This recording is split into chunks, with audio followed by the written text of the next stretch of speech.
ኢቲኤፍሲ 2 አድዋ ፋይት ናይት በጣም እጅግ ደማቅ በሆነ መልኩ ዛሬ ሌሊቱን ሲካሄድ ያድራል።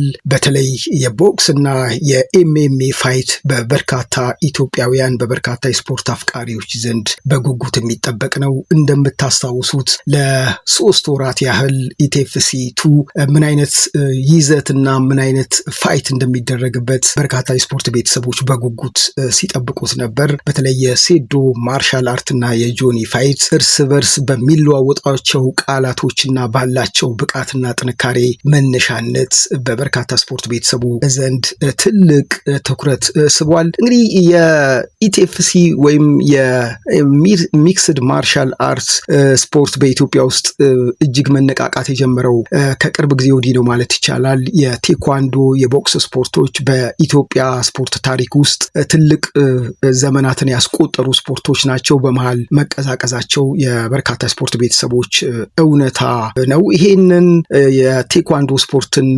መቀዛቀዝ በኢትዮጵያ ውስጥ ዳግም እንዲያንሰራራ ወጣቶች ተስፋ እንዲያገኙ ስፖርቱ አሁንም በኢትዮጵያ ውስጥ በርካታ ስፖርተኞች እንዳሉ ማሳያ የሆነ ነው። እንግዲህ የኢቲኤፍሲ ፋይት ማለት ነው። እንደምታስታውሱት የመጀመሪያው ኢቲኤፍሲ ውድድር በርካታ ወጣቶችን የቦክስ የሙዋይ እና የሚክስድ ማርሻል አርት ስፖርተኞችን አሳይቶናል።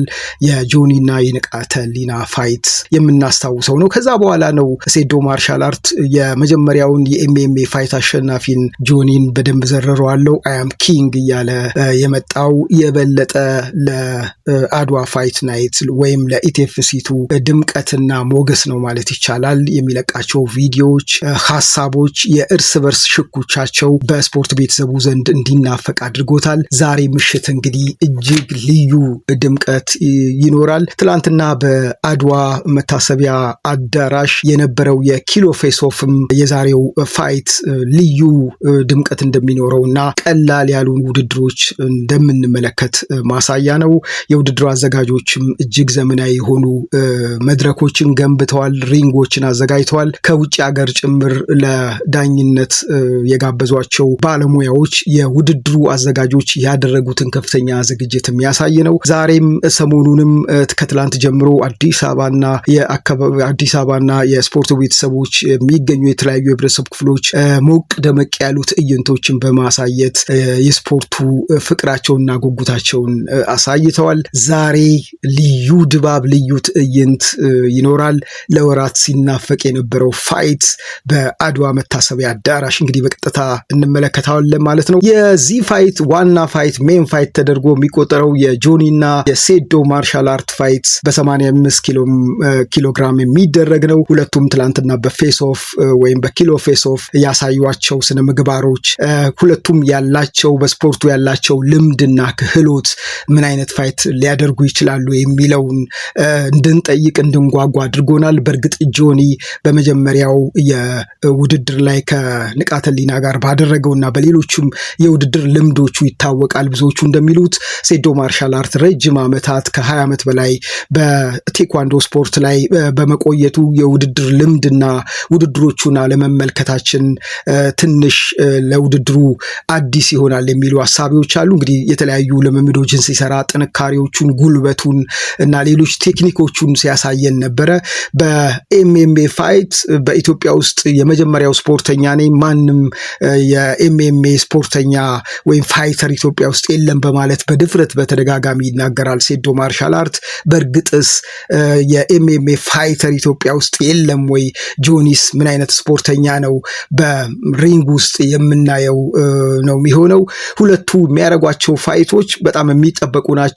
ጆኒ እንግዲህ ራሱ ቴክኒክ አለው። በተለይ ይዞ መሬት ከጣለው የሴዶን ድባቅ እንደሚመታው ብዙዎች ይናገራሉ። ሴዶ ደግሞ ከሩቁ በእግሮቹና በእጆቹ የሚጠቀም ከሆነ ጆኒን ሊያሸንፍ ይችላል። በሪንግ ውስጥ የሚፈጠሩ ትዕይንቶች ወይም ሁነቶች በጣም ይጠበቃሉ፣ ይናፈቃሉ። የበርካታ የስፖርት ቤተሰቦች የበርካታ ሰዎች ትኩረት ሆነዋል፣ ከህፃን እስከ አዋቂ ድረስ ማለት ይቻላል።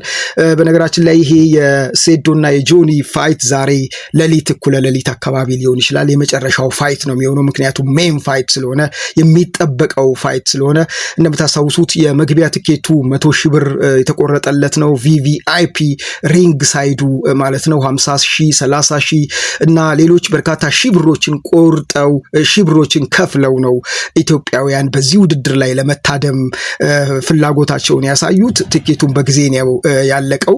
ዛሬ እንግዲህ በአዳራሽ ውስጥ የሚኖረው ድባብ በጣም ይጠበቃል። ከሴዶና ከጆኒ ሜን ፋይት ጎን ለጎን በጣም የሚጠበቁ የቦክስ ውድድሮች አሉ። ቀላል ያልሆኑ የቦክስ ውድድሮች አሉ። የሴቶችም ውድድሮች አሉ። የሞንታይ ፋይቶች አሉ። የባለፈው የመጀመሪያው ዙር የጆኒና የንቃተ ህሊና የሚያደርገው ፋይት የሚጠበቅ ነው። እጅግ ደማቅ ምሽት እንደሚኖር ነው የሚጠበቀው። ከሴዶና ከጆኒ ፋይት ውጪ ያሉ ፕሮግራሞችን ላስተዋውቃችሁ። ረቢቅና ስቴቨን የሚያደርጉትም ጨዋታ ቀላል የሚባል አይደለም። ረቢቅ በውድድሩ ጠንካራ አቋሙን ያሳያል። የበርካታ ሰዎች ይህንን ውድድር የመመልከት ፍላጎታቸውም ካላቸው ስፖርተኞቹ ካላቸው ብቃት በመነሳት ነው። የረቢቅና ስቴቨንም ውድድር ትኩረት ውስጥ የገባ ነው።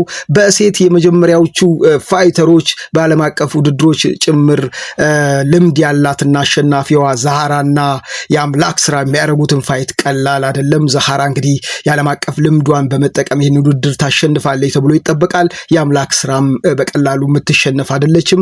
ሀብታሙና ፍሬዘር የሚያደርጉትን ፋይት ቀላል አይደለም። እንድሪስና ቦይካ የሚያደርጉትም ፋይት የሚጠበቅ ነው። ሮቤልና ንቃተ ህሊና ሌላኛው ትኩረት ነው። እንግዲህ ንቃተ ህሊና ሁለተኛው ፋይቱ ነው። ይህንን የማያሸንፍ ከሆነ አደገኛ ነገር ሊፈጠር ይችላል። እንግዲህ የሮቤልምና የንቃተ ህሊና ፋይትም ይጠበቃል። ቢኒያምና ሱባለውም ፋይት ያደርጋሉ ዛሬ። ሃይማኖትና አብርሃም፣ ደሳለኝና ሱራፌልም የሚያደርጓቸው ፋይቶች የሚጠበቁ ናቸው። እንግዲህ ከፋይቶቹ በፊት የተለያዩ ፕሮግራሞች በአድዋ መታሰቢያ አዳራሽ እንደሚኖሩ ይጠበቃል። ከፍተኛ ባለስልጣናትም ይህንን ውድድር ለመታደም በአዳራሽ ውስጥ እንደሚታደሙ ነው የሚጠበቀው። ይሄ በኢትዮጵያ ብቻ ሳይሆን በአፍሪካ በዓለምም ኢትዮጵያ ያላትን የቴኳንዶ ስፖርት የኤምኤምኤ ፋይት ለማስተዋወቅ ትልቅ እድልና አጋጣሚ ነው ማለት ይቻላል። ወጣት ስፖርተኞችንም ለማበረታታት ትልቅ አበርክቶ አለው። በተለይ የሴዶና የጆኒ ለወራት የነበረው ዝግጅት ምን አይነት ፋይት ይታይበት ይሆን? ባጭሩ የሚቋጭ ከሆነ በርካታ ሰዎች ስጋት ነው። በፍጹም ይሄ መሆን የለበትም። ከፍተኛ ትግል፣ ትንቅንቅ መታየት አለበት። የሚያስደስት ውድድር እና የመሸናፍነት ፉክክር በሪንግ ውስጥ ማሳየት አለባቸው ብለው ብዙዎች ይጠብቃሉ። ጭላሎ ቲዩብ እየተከታተልን በቀጥታ ይህንን ፋይት ወደ እናንተ እናደርሳለን። ሰብስክራይብ በማድረግ ኮሜንት በማድረግ ላይክ በማድረግ ተከታተሉን። አብራችሁን ቆዩ። እናመሰግናለን።